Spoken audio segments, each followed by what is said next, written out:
Bhagavate Vasudevaya. Bhagavate Vasudevaya. Bhagavate Vasudevaya. Om Bhagavate Vasudevaya. It's Canto 3, Chapter 15, text number 33. How do you read it? Can we do the word for word? Yes. So the chapter is called Description of the Kingdom of God. Nayantaram Bhagavata Samasta Kukshu Atmanam Atmani Napo Navashi Vidira Pashanti Yatra Vivayo Suraling Lungino Kim Yatapartam Yandara Vedipayam Yatusyam. Word for word. Na, not. He, because. Antaram, distinction. Bhagavati, in the Supreme Personality of Godhead. Iha, here. Samasta Kupsu, everything is within the abdomen. Atmanam, the living entity. Atmani, in the super soul. Napha, the small quantity of air. Nabhasi, within the whole air. Aiva, as. Dhira, the learned. Pashyanti, see. Yatra, in whom. Yuvayo, of you too. Suralingino,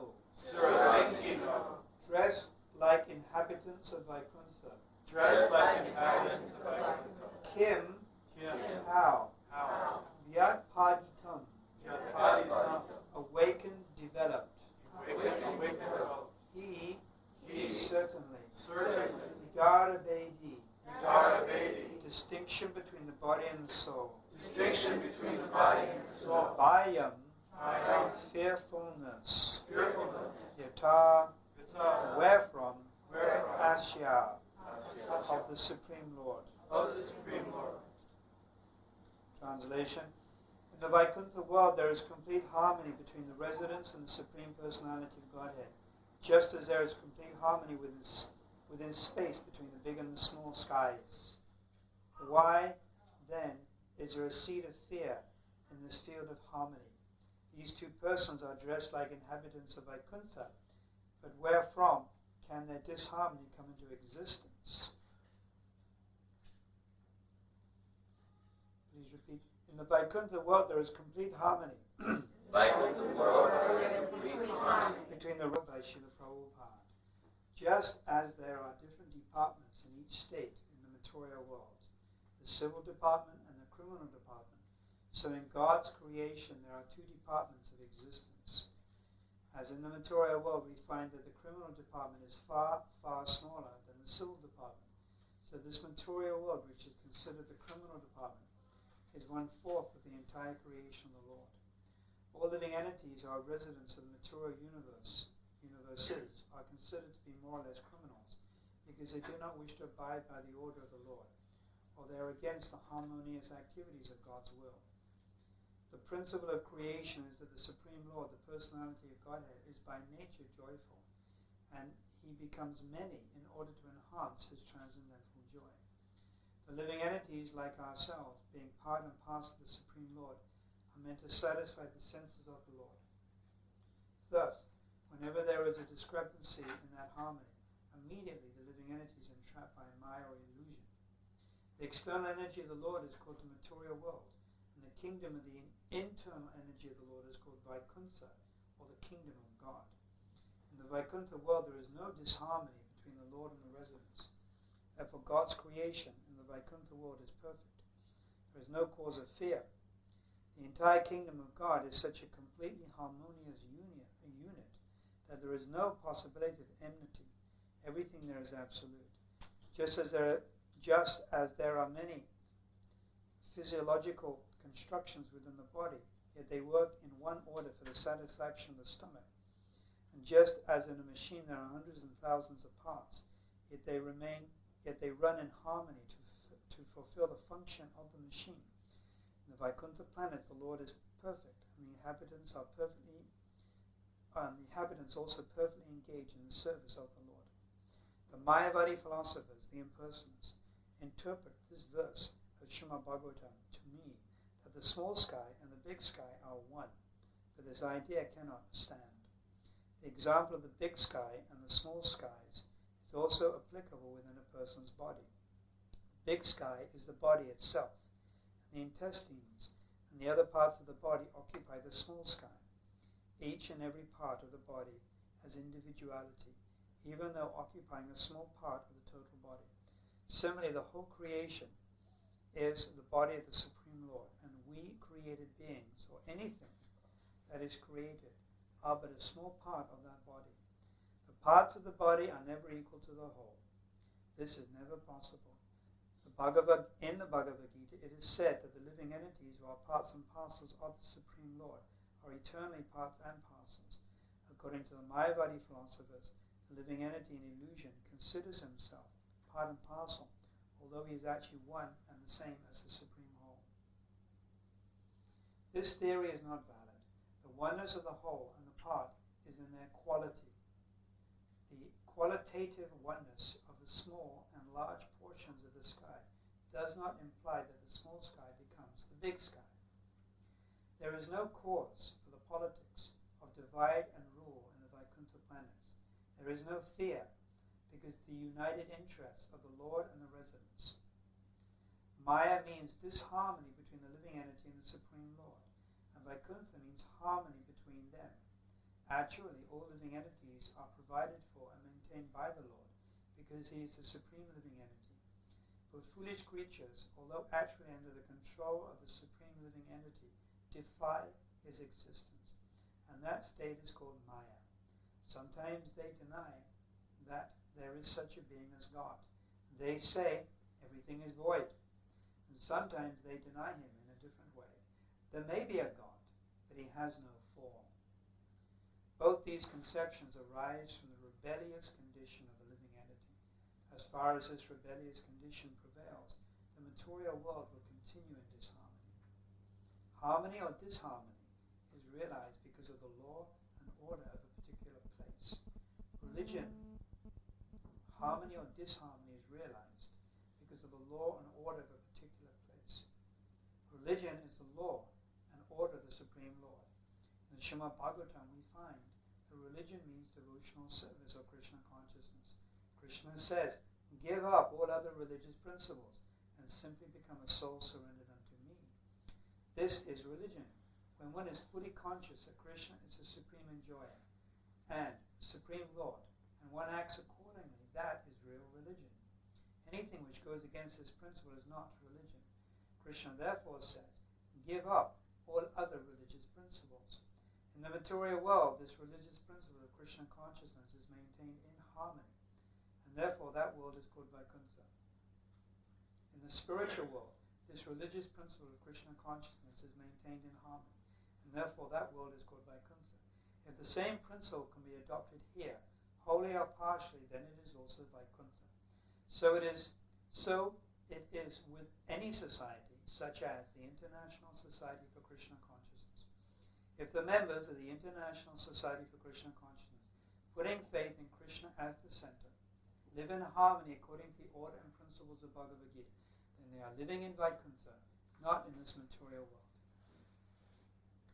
Omagyanatamarandasya Gananjana Salakaya Chachmatamina Tasmai Shri Gurave Namaha Shri Chaitanya Manobishtam Stapatam Yena Bhutale Swayam Rupa Agadamayam Vedanti Swam Vedantikam Vanchakapatrubhyascha Kripa Sindhubhyevacha Atitam Bhavanebhyo Vaishnavebhyo Shri Krishna Chaitanya Prabhu Nityananda Shri Advaita Gadadhara Shri Vasari Gaur Bhaktivinoda Hare Krishna Krishna Krishna Hare Hare Hare Rama Rama So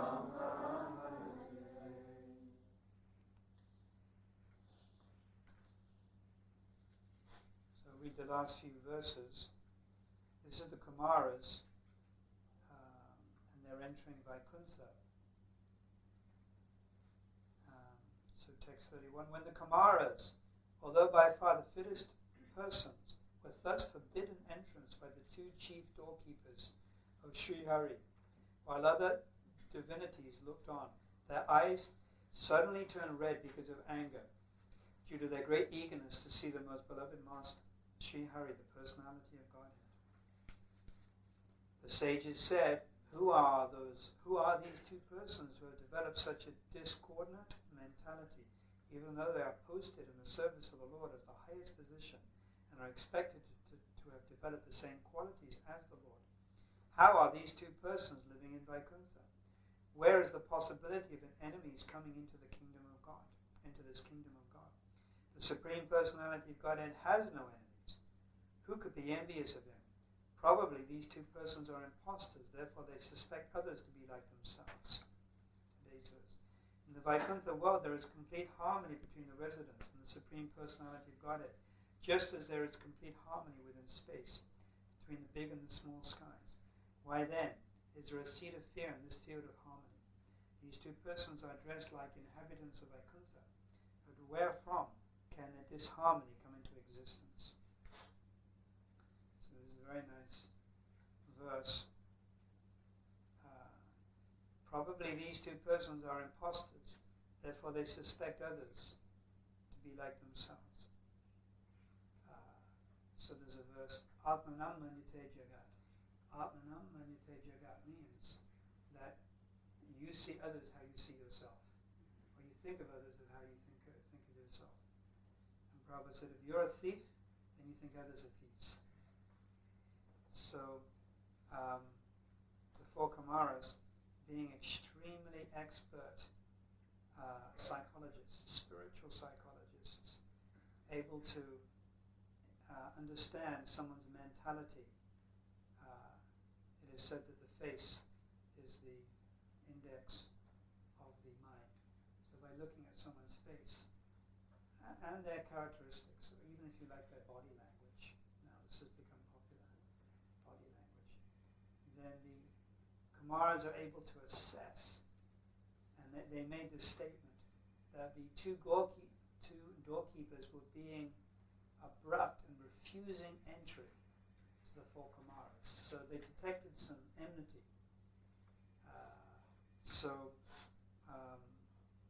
They said these two persons are impostors because they suspect others to be like themselves. So in the Vaikuntha world there is complete harmony between the residents and the Supreme Personality of Godhead.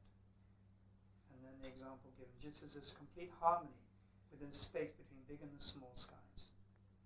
Why then is there a seed of fear in this field of harmony?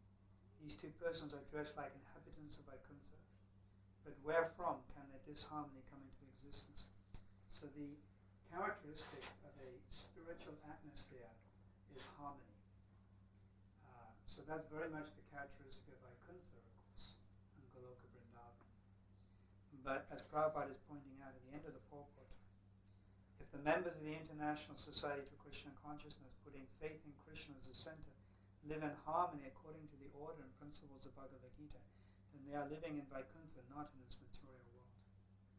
So we want to create a Vaikuntha within the material world.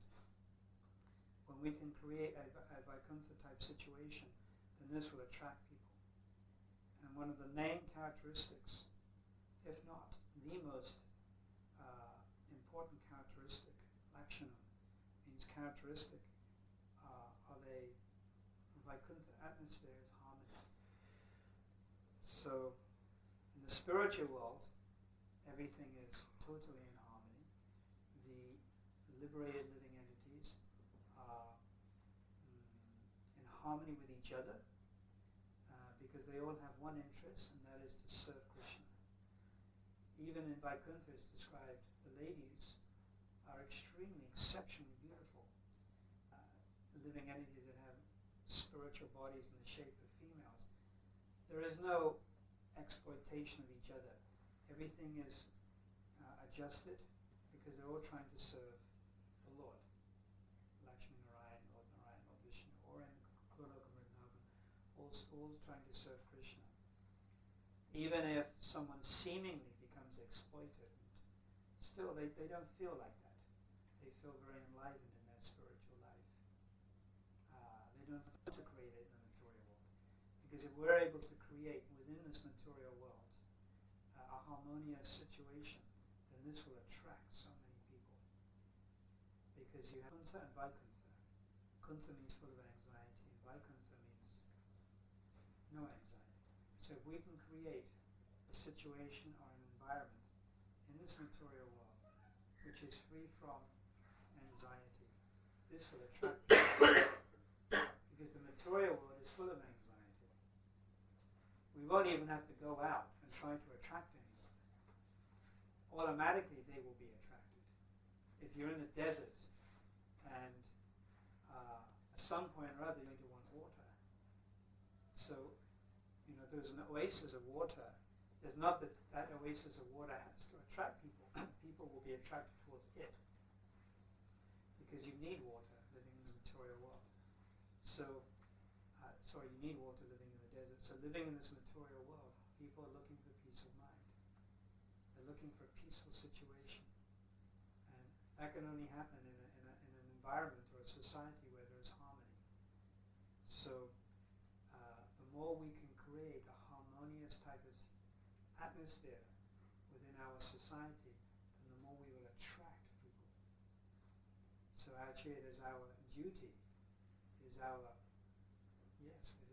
duty to Srila Prabhupada to try to create within this ISKCON society a very harmonious type of situation where people will naturally become attracted. So in the spiritual world, Krishna is the center. So within our society, Krishna is also the center. Krishna's service, and Srila Prabhupada is the center.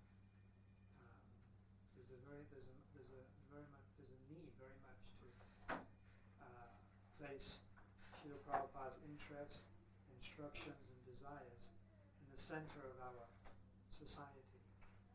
The example given is that if there is a pond and you throw many stones into the pond, then they create waves, but the waves interfere with each other in physics. The interference is called. But if you throw one stone and then on top of that, same place you throw another stone, and whatever waves are created will be reinforced. So that's the idea, that we place the interests of Krishna's representative, founder Acharya of our society, Srila Prabhupada, in the center. We try to place his interests, his instructions, and everything we do reinforces that. And this creates a type of harmonious situation. So actually two things are required here. We have to place the interest of Srila Prabhupada within our society, and we also have to take ourselves out of the center. So it's not just one thing. There's both sides to it. So we have to sort of take ourselves out of the center. And if you look at Srila Prabhupada's life, that's what he did. There are many spiritual, so-called pseudo-spiritual organizations, and they generally name it after the name of the Swami, like the Ramakrishna Mission or what have you. There are so many. You don't have to mention all that name, so many. But Srila Prabhupada, it wasn't the Srila Prabhupada movement, or this Prabhupada mission. No, it was very distinctly the Hare Krishna movement, very distinctly. And Srila Prabhupada would try to remove himself from the center. On one occasion, Yadubara, one of Prabhupada's disciples who makes the films, he actually proposed to start filming Srila Prabhupada. That's when Prabhupada was present. And Prabhupada didn't want it. He wasn't interested in a film about himself. He didn't want it. On another occasion, they had a book table, and there were pictures of Srila Prabhupada. And Prabhupada objected to them selling pictures of himself as separate pictures, as it were. So Prabhupada tried to remove himself from the center, and he would always give glory to his spiritual master, Srila Bhaktisiddhanta and Krishna. And not only do we know this, but even academic scholars who've studied our ISKCON movement have also said that. That's one statement on the Ever Well-Wisher, one of the professors. I forget whether it was Hopkins or Harvey Cox. One of them said that what impressed him was that Srila Prabhupada, he never placed himself in the center. He would never put himself in the center of everything. He tried to put Krishna in the center. This was an ordinary scholar who's sympathetic and appreciates our movement, but is not initiated. I doubt whether he's chanting, one or two rounds. But he made that observation. So this is very attractive. When we see this, it's very attractive. And this creates a harmonious feeling. Because disharmony comes when we want to take for ourselves. Whatever it is, property, recognition, the followers, the glory, fame, pratishta. The word pratishta means name and fame. This sort of creates disharmony. So we all individually have to try to work at creating a harmonious situation. But it's difficult. Prabhupada explains there are two departments. You have the civil department and the criminal department. Sometimes the question is asked, why did Krishna create this material world? Why did he create it? So, when we build a city like Washington, D.C. or Baltimore, then also prison is constructed. It's not like the state want to build the prison. They don't. It's a waste of money. Actually, to maintain prisoners is very expensive. Because you have to feed them, medical bills, and so it's a burden on the state. But it's required for two reasons. Prison is required for two reasons. One is to protect the innocent people from the criminals. Because if a criminal is a murderer, perhaps, or has some very strange type of deviations, it may disturb the innocent people. So it's the duty of the state to protect the innocent people. And secondly, to recorrect them. He goes to prison. Therefore, prisons are now referred to as recorrectional centers. They're trying to recorrect. And of course, the idea is that one goes into a prison for a certain time, a period of time, not indefinitely, and one is released again, having been corrected. That's actually the objective. So, because there is a need for the living entities to be recorrected, because they're rebellious, and to protect the other residents of Vaikuntha and Goloka Vrindavan, this material creation has been created. So two departments of the Lord. Prabhupada says, as in the material world, we find the criminal department is far, far smaller than the civil department. So this material world, which is considered the criminal department, is 1/4. So it's 1/4 of the size. All living entities are residents of the material universe are considered to be criminals. So there are some very nice examples we can expand on this idea of the prison house so you can get better understanding. Because this is a very nice analogy when we preach.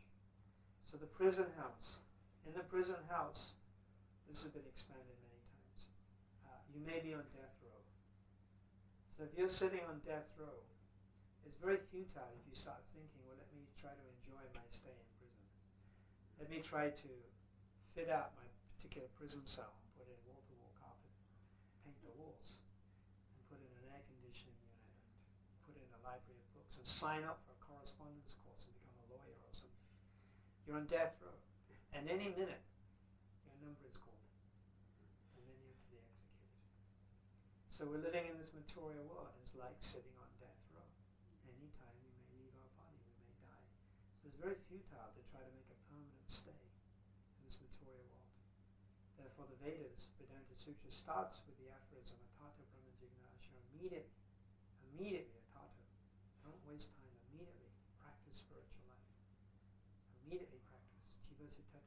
Do not procrastinate. So that's one important understanding we can get. Another is that if you're in the prison house and you behave yourself, if you actually behave yourself, the prison authorities can give you freedom of the prison. They won't let you out of the prison, but suddenly you get certain perks, certain facilities. you get to lock your own prison cell perhaps, and even maybe you lock others, and you can walk around the prison cell. So that's like the demigods within the material creation. Because of pious activity, because of following the laws of the prison or the laws of the material world, one accumulates some piety, good behavior, and one can become a demigod. So there are many demigods. They cannot leave the material world. They're still stuck within the material world. They're still in the prison. But they have freedom. They have more freedom than the ordinary criminals. Much more freedom. They can go here, they can go there. So in Brahmaloka, they can go here, they can go there. Previously, the demigods used to come down to this material planet. Now they don't bother. They came down last at the appearance of Chaitanya Mahaprabhu, and they assumed human form. And many demigods, it's described in Chaitanya Charitamrita, Prahlad Maharaj, Jugal Maharaj, Bali Maharaj, they all came, and they accepted human form and took darshan of Lord Chaitanya Mahaprabhu. So they visited 500 years ago, but since then, they haven't come. Of course, if we continue to preach, then hopefully they'll come to have a look at our work, to have a look at the work of the Institute that you're doing here, come and have a look at the society. And hopefully maybe they'll even take birth within our society. There are some psychics and mystics who I've talked to, and who said that there are many entities from the higher planets waiting to take birth in our society. I mean, already many great souls, but even more. They're just waiting till things are a little bit more harmonious. That's how I've heard it. So this is a very powerful society, and we can expect extremely powerful living entities to take birth within the society. Of course, already there are many powerful living entities, but more. So then you imagine you're in the prison cell and you misbehave. If someone misbehaves in a prison cell, then generally they're sent into solitary confinement, where they go into one cell where there's no windows. There's just one door, and it's dark. And they may stay there for 1 week or even 1 month. So solitary confinement means you go into animal species. If you misbehave living in this material world, and you go down to lower species where you can't communicate with other people. In the animal species, there's less communication, sometimes almost to zero, depending on what species of animal. So that's like solitary confinement. You may go for some time. Prabhupada gave an example, actually. These are all Prabhupada's examples. He gave an example that he knew a man who was in prison. Prabhupada began to get into it a little bit. The man committed he was put into prison for committing a crime that he didn't commit. But he was very intelligent. So in the end, the man in prison, he behaved himself and he started typing for the superintendent of the prison. And in the end, he was typing and he was getting all the perks that you could get. He was still within the prison, but he was typing and they respected him so much. So Prabhupada used that example to say that if you behave yourself, there's a lot of facilities you can get, but you still cannot leave the material world. And then another famous example that Srila Prabhupada always uses in connection with the prison is that if a prisoner is in the prison and he sees the superintendent, or perhaps he sees the king, or the executive head, or the state president, or the prime minister, inspecting the prison, it is not that the state president is also in prison, or the prime minister, president. It's not that he's a prisoner. He is free to come and go as he chooses. So when Krishna enters this material world, we shouldn't think that he's also conditioned. He comes and he goes as he chooses. But this is a mistake that many persons make. They think, I am conditioned, and therefore Krishna, he's also conditioned, or Lord Ram. But no, he is free to come and go as he chooses. Not only that, but he can free others. If the state president, if the president comes to the prison, he can free others. When Nelson Mandela was voted in 1994 as the president in South Africa, he freed many prisoners as a benediction. Many prisoners became freed. So they had the power to do that. So So when Krishna appears in this material world, he can free others, and he does. It's described that when he appeared as Lord Ramachandra, all in Chaitanya Charitamrita is described, all the living entities in Ayodhya became liberated. And when he appeared as Krishna 5,000 years ago, not only us, but all the living entities of the universe. Then Lord Chaitanya Mahaprabhu asked Haridas Thakur, well, if that's the case, then everyone's gone. There's no more material creation. Or there's no more, this particular universe winds up. So then, Prabhupada explains in the purport, no, it is like a prison. If you release all the prisoners, there's many other prisoners to take their place. So there's many other living entities who are ready to take birth in this material world.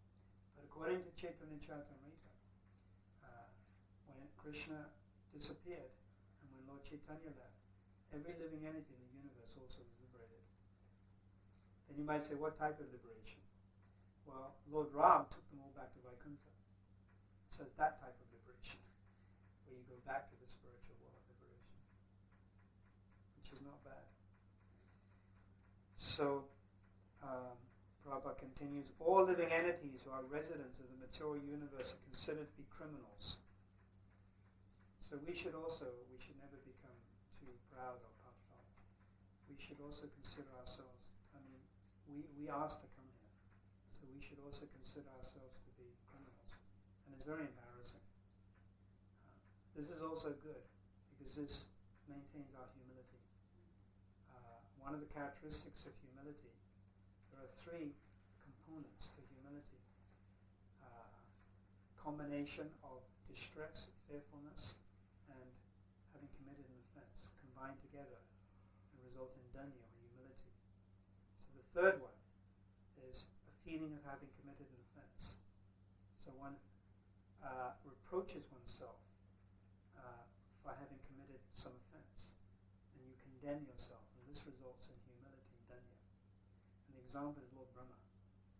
When Lord Brahma stole the cowherd boys, he apologized and he felt very bad about it. He prayed in nectar devotion, my dear Lord, my intelligence was covered. Like in the morning, the sun is covered by mist. So I couldn't see who you were properly. And he said, please excuse me. I apologize. So he committed an offense, but he was feeling bad about it. So this is the important point. He was reproaching himself. So actually he was condemning himself. And this feeling of condemning yourself is danya or humility, which is very important. So we've come to this material world. So in that sense, we should understand that we transgress the laws of God. And this will keep our pride in check. The very fact that we're here, the very fact that we have this material body, male or female, Indian or American or African, the very fact that we have this material body is a manifestation of something called envy. Sometimes we look in the mirror and we become, I'm a little attracted, or I'm looking quite nice today, or my tilak is nice.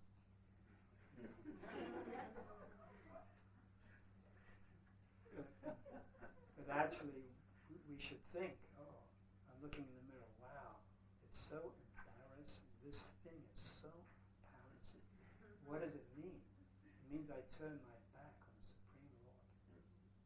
Krishna, he was talking with me and I turned my back on him. He invited me to engage in his pastimes and I said, well, I'm too busy. I've got something else to do, I'm sorry. So in other words, disharmony. And then we got this thing called this material body. So there's nothing really to be proud about. It's actually a great embarrassment. And we want to give it up and get our spiritual body. So all living entities are more or less criminals. Now and again, great souls come to this material world simply to preach. They come by the arrangement of the Lord. Now that's not an embarrassment. That's Jai and Vijay. They came to the material world we're going to read later by the arrangement of the Lord. In other words, by the internal potency. Now we understand that Srila Bhaktisiddhanta, Srila Prabhupada also, they're in the same situation. They're not ordinary living entities like us. They came for Pacific purpose. Pacific purpose they came. So, but for the general population and for most of us, we're actually coming out of envy of the Supreme Lord. So, all living entities are residents of the material universe, are more or less criminals. And they are against the harmonious activities of God's will. Yes, Prabhupada said 99.9% of people are Naradamas. And they're very much against the laws of God. And I was driving here. Bhagavan was telling me how we went through Pennsylvania and how there were a lot of dairy farms, apparently more than most parts of the country. But of course, they milk the cows, but then at a certain age, 4 or 5 years old, the female cow will be sent to the slaughterhouse. And then he was telling me there was a law that when a cow or a bull dies, then by law it has to be used for dog meat. They have to come and get the carcass and chop it up and use it for dog meat by law. So people are going against the laws of God by killing cows. It's against the laws of God. Abortion, against. This is creating disharmony. Promiscuous, drug abuse, slaughtering of animals. And actually, the extent of how many animals are being slaughtered is completely phenomenal. As devotees, we try not, generally we don't sort of think about it so much because it's so discouraging. It's so horrible. But phenomenal amounts of animals are being slaughtered. One time in some years ago, I took Adi Raj's cookbook. And in the back, there's some very interesting statistics. And he drew statistics from over 200 leading countries in the world, first developed countries.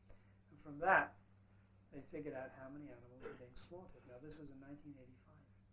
And it was 21.9 billion chickens in 1 year. And then I worked out with a little calculator how many a second that was. And according to my calculations, it was 700 a second. That's chickens. It was 3 cows a second being killed, slaughtered. So now, where does that reaction go? It has to go somewhere. It doesn't absorb itself and become merged or something. I mean, somebody has to get that reaction, and it's been going on for years and years and years and years. So this reaction has to come back to society. So it's coming back in the form of disharmony. If we create disharmony by slaughtering animals, then we've already created that disharmony. We get it back. So disharmony will come back in the form of nature being disharmonious with us, in the form of earthquakes and famines and droughts, in the form of violence between human beings, in the form of diseases, and quite far out diseases also, like chronic fatigue syndrome, mental types of anxieties.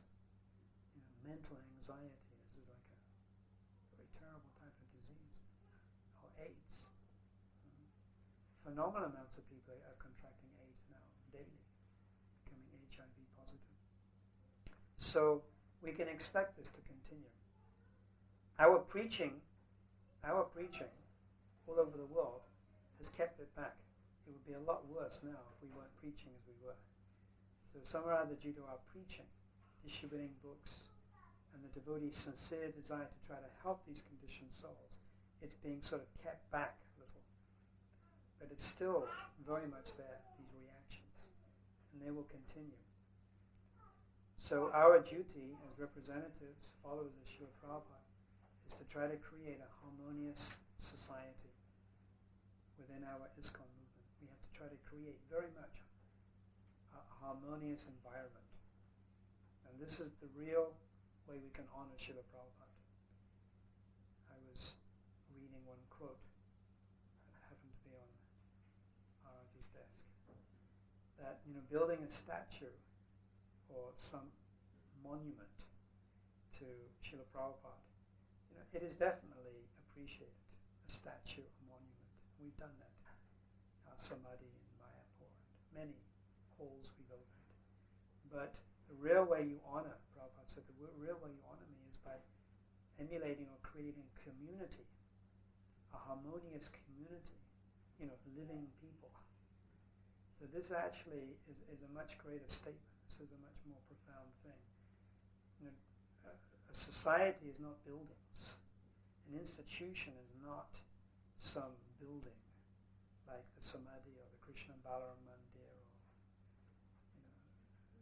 or land or property or cars. A society is people. And we have to examine how they're relating with each other and how they care for each other, how they care for their elders, how they care for the men, the ladies care for each other, how they care for their children, how they care for the animals. So this is actually a community. So this ISKCON society is being judged by how we deal with each other. How we deal with each other. How God brother deals with God brother, God sister. How a senior devotee deals with younger devotees. How younger devotees deal with older devotees. How the devotees in general deal with newcomers. How we deal with people. That's how it's judged. Sometimes we may preach, and sometimes there are hecklers. Like I give many public lectures, and sometimes there are 300 or 400 people in front of me. I've been doing this for the last 20 years. And sometimes people will challenge. So I'm always very conscious when someone challenges that I have to be very careful how I'm dealing with that person. Not so much for the person's benefit, because the person may be antagonistic. And you give a full good advice, he just becomes more angry. But there are hundreds of people looking to see how I'm going to deal with him. And that's a much greater statement. My talk of half an hour can be completely destroyed by how I deal with that person. Now if I become too angry or say the wrong thing or don't deal with him in the proper way, it creates a certain impression. So I have to sort of deal with him in a very way, in a proper way, in an understanding way. So other persons can see how we deal with other people in a compassionate way. So I was always sort of very conscious of that. So our society is being determined or measured by our dealings, how we are learning to deal with others. So in summary, I can just give you a basic principle. There's 3 types of people we're going to deal with within our society.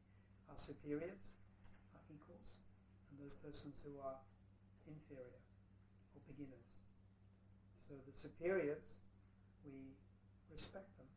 Not only that, we serve them. Sevaya, we try to serve them. And we inquire confidentially, Guya Prakriti Achiti, we inquire how we can preach or how we can make further advancement. We make inquiry. So those are our superiors, and we have many superiors. It's our particular spiritual master, Diksha Guru, Siksha Guru. There are many superiors in our society. So we should take advantage and inquire confidentially how we can understand the philosophy, how we can make more advancement, how we can preach more effectively. And different devotees are experts in different types of fields of preaching. So we can inquire like that, like certain devotees specialize in book distribution, others in community development. So we can inquire like that. And then our equals, those are like our peers. So we make friends with them. We try to have a friendship. In the material world, when equals get together, they show off. If you get a gang of boys going out, like it's Saturday night, so a collection of boys go out to town, then what do? The one that can show off to his friends the most, the one who gets drunk the most, he's like the hero. Actually, they show off. So, amongst our equals, peers, those are sort of more or less on the same level. We make friends, and we try to have a relationship of friendship. And those persons who are beginning in spiritual life who are perhaps lower down on the level of Krishna consciousness, which is beginning. We try to extend our shelter to them. We try to be very compassionate and encourage them. Everyone likes encouragement. Everyone responds to encouragement. Everyone. There's no one who doesn't like that. So you encourage them. They may not be doing so good, but you encourage them. They may not even be following all the principles, but you encourage them. They may not even be devotees, really, but you try to encourage them and make them feel good. So this is how we relate with these types of devotees. Rupa Goswami has described the 6 types of loving exchanges, which can be, these 6 types of loving exchanges are not given to all 3 people. The 6 types are giving in charity, accepting charitable gifts, revealing one's mind confidentially and inquiring confidentially. The last one is accepting prasad and offering prasad. Sarvitam Pratilakshanam. These are the 6 types of loving exchanges. But you don't do this to all 3 categories of persons. For instance, to those persons who are just beginning in spiritual life, you don't reveal your mind to them. What is the purpose of revealing your mind? To take guidance. Their faith may not be so strong. And you start revealing some doubt you may have to them. And together you're going to get into Maya. We reveal our mind to those who are superior for guidance.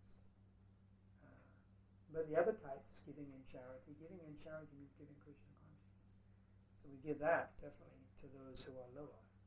Lower in the sense that, not lower in the sense that they're beginning in their spiritual life. We're not going to give Krishna consciousness to our superiors. So these 6 types of loving exchanges described in verse number 4 of Nectar Instruction. One has to understand text 5 also. Text 5 describes these 3 types of devotees. Those are superior, equals, and those are beginners. And then we have to apply with intelligence these 6 types of loving exchanges to these 3 types of categories of devotees. But this will help us create a harmonious situation. But this is very important, that we have to work hard at creating a type of situation where there is harmony between all types of devotees, within our society. Because this is how our society is judged. When I first got a book in 1973, I got Anisha Upanishad. So I read it carefully and I was very impressed. The philosophy was very wonderful. It was very consistent. I couldn't find a fault. But my next step was to visit the temple and see if they're putting into practice. That was what I wanted to do. So I went and I examined. And at the time I saw they do put into practice. So we may speak a very high philosophy. It's the highest philosophy. There's no question about it. There's no higher philosophy. But we have to put it into practice, which means create harmony. I can give you it's quite a bracing example, but I feel I should give it to you. I was in Detroit, and I met a lady who'd been practicing impersonalism for 24 years. Strictly following. Celibate, no meat, fish or eggs, no intoxication, no gambling. She was doing all the principles. She's following all the principles. She's been following for 24 years. But she was following impersonal path. She didn't know about the personality of God. Now, by Krishna's grace, she was coming to the temple and she was hearing about the personality of Godhead and she liked it. But what she couldn't understand was the disharmony and criticism that she was beginning to perceive that was going on in the temple. And she said she came from a background where you got it a very little bit, but not as much as what she's experiencing now. And I was pondering on that. I wrote something in my diary about it. That we have the highest philosophy. She was following an impersonal path, but still, she and a collection of half a dozen people managed to live together 24 years. And they didn't have any major fallouts. And neither did they fall down for illicit sex or gambling or wife swapping or anything like that. But they were following impersonal philosophy. And her observation on coming to Krishna consciousness was the philosophy is wonderful, perfect. But some or other, she couldn't quite understand why there was small-time bickering, small-time criticism. That was her observation. So, of course, taking that example further, I began to think about it, and then I began to think one thing, that pure devotional service to Krishna is very rarely attained. So when you come, Krishna is going to test you. So these were her tests. She was an impersonalist, which was something. But now, she's made it to the shelter of a pure devotee, so she has to pay a price. So the price is that she has to absorb that criticism sometimes. Material nature, she has to absorb it. She didn't really have to pay a price to follow the impersonal teaching because the goal is not so great. It's living in the mode of goodness. But now, she actually has the ability to attain pure devotional service, which is very rarely given, according to Rupa Goswami. So now Krishna is making her pay the price. There's a price you have to pay for that, because it's so valuable. Whereas impersonalism is not so valuable, so you don't have to pay such a big price. So the tests aren't so great. So from the devotee point of view, that's how I saw it. But still, from seeing it from the other point of view, we should try to create a very harmonious situation. And if we can create a harmonious environment within our temples, within our farm projects, then this will attract other people. Immediately they'll be attracted. Even if they're not coming on the basis of philosophy, they'll just be attracted. Because they'll see that mood of harmony and care, which is absent in the material world, is very much absent. In the material world, you don't get that type of care. So, of course, I'm preaching to myself more than anyone else. We have to create more type of feelings of caring for each other in every sense of the word. Not just how you're doing spiritually, but how are you doing per se, in all fields. Then this will be then we can fulfill our obligation to Srila Prabhupada of creating a harmonious institution, society, rather than just maintain a building, maintain a farm, or put up a monument. So I said a few things, I think Maharaj, because this is a very appropriate purport for the Institute. Maybe because we fight so much. Maybe Lodi has some questions. Thank you so much. You've mentioned a lot of the points that you've mentioned about maintaining harmony and preserving harmony within a society. Could you give us some points about when some seed of disharmony has come and there is some disharmony, as with Jai and Vijay, that the disharmony had manifested, how to resolve that in a way that's going to promote more harmony in the future? Well, two aspects. We should try to discuss. We should try to be honest discussion, objective discussion. And if you want, you could call it like constructive. Constructive criticism is there, and it helps us. And we should want it, and we should welcome it. It's done in a mood of love and care and concern, like brothers of one family. It's not done out of the feeling of animosity or putting someone down. It's constructive. It's to help a situation, help a devotee come higher. So we should be open to constructive criticism. And actually, Krishna sometimes speaks through devotees. Many times he will speak through devotees. We're praying to Krishna, my dear Lord, please, let me advance. Please let me eradicate my material desires. Please guide me. So then one devotee will come along and point out something that will help guide us, and we will retaliate by saying, no. I can't accept that. It's not right. It doesn't sound right. actually Krishna, this is one of the ways he does it. Chaitya Guru, he can speak through the heart, he can speak through Bhagavatam, but he can also speak through other Vaishnavas. And many times he does. And the main way we will know Krishna's desire is actually through other devotees. The main way we know the desire of the Lord and Srila Prabhupada is through the Vaishnavas. That's the main way. So, frank discussion, honest appraisal of one's situation. And another point always makes things go smoothly, like oil in a machine, and that's tolerance. So Prabhupada described in the Krishna book, the greatness of a man is estimated by their ability to tolerate a provoking situation. The greatness of a human being is estimated by their ability to tolerate a provoking situation. So if we're able to absorb a provoking situation, which means tolerance, it really helps a lot. And in this institution, we really have to try to create or develop tolerance.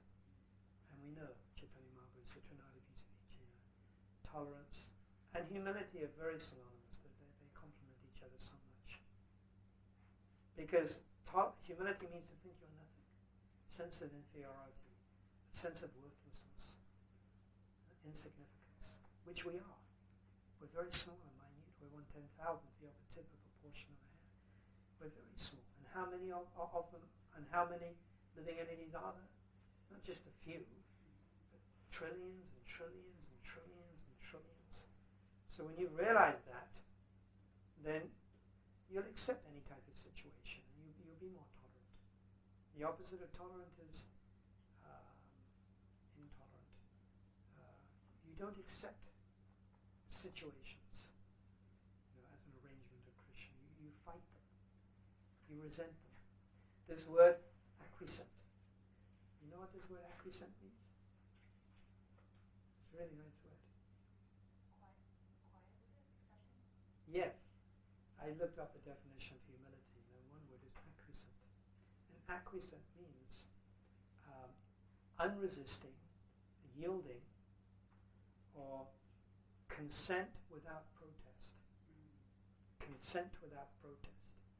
So in other words, Krishna arranges something, or one's guru arranges something. So we're not supposed to protest. So we consent to Krishna's plan. We go with the flow without protest. Generally we protest. Oh, this is not fair. Krishna doesn't know what's happening. Surely this is not fair. And one makes a big noise. So to consent without protest is acquiescent. And it's a component of humility. They're all interrelated, humility, tolerance. These qualities are very attractive, and we need them to survive in a spiritual institution, because this institution is not an institution of Mahabhagavats. We wish it was. If it was, things would be a lot sweeter. Very advanced devotees in our society, some of them very advanced. But it's an international society, so there are many, all the time people are coming. It's very big, our thing is to preach, so all the time people are coming, on a lower level, on the level of Shraddha or Bhajana Kriya. So it's not an institution of pure devotees. So we can expect problems. So on the one hand, we should be frank and straightforward and discuss them in an open, objective way with the idea of trying to improve ourselves.